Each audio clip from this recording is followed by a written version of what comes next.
Shalom saudara, apa kabarnya hari ini? Kita kembali lagi berjumpa dalam program pelajaran Sekolah Sahabat 5 menit bersama Gereja Masehi Advent Hari ke-7 Jemaat Menteng, Jakarta. Program ini hadir untuk memastikan jantung kerohanian kita tetap berdetak. Pelajaran ini dikemas setiap harinya dan kita telah tiba di hari Selasa 10 Agustus 2021 dengan pelajaran yang berjudul Mengampuni dan Melupakan. Saudaraku, pengampunan adalah sebuah sikap yang didorong karena kasih karunia terhadap mereka yang telah melukai kita. Ini bukanlah membenarkan perilaku mereka yang penuh dengan dosa. Ini justru melepaskan mereka dari penghukuman kita dan memperlakukan mereka dengan kebaikan, terlepas dari apa yang mereka telah lakukan kepada kita. Pengampunan yang tulus itu tidak menunggu sampai orang yang menyakiti kita itu datang kemudian memohon kita agar kita mengampuninya. Justru pengampunan yang tulus itu adalah ketika kita dapat mengampuni orang yang tidak layak untuk diampuni. Karena itulah kasih Allah yang menjangkau kita yang tidak layak untuk diampuni. Tidak diragukan, salah satu kunci dalam belajar mengampuni adalah memahami bahwa kita juga telah diampuni oleh Kristus. Kita semua adalah orang yang telah jatuh dalam dosa.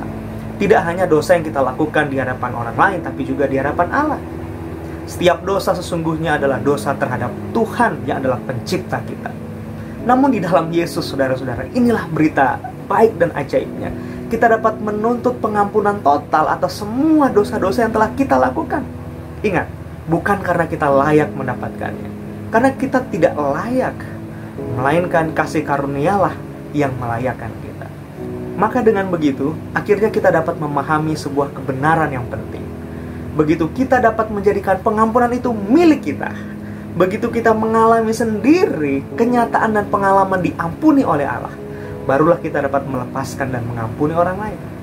Kita mengampuni bukan karena orang itu pantas mendapatkannya, tapi karena itu adalah apa yang telah kita terima dari Allah dan apa yang kita sendiri butuhkan. Ketika Yusuf bertemu dengan saudara-saudaranya, mungkin kira-kira setelah 20 tahun perpisahan, salah satu sikapnya kepada mereka adalah mengampuni. Bahkan itu dilakukan sebelum saudara-saudaranya memohonkan kepada Yusuf.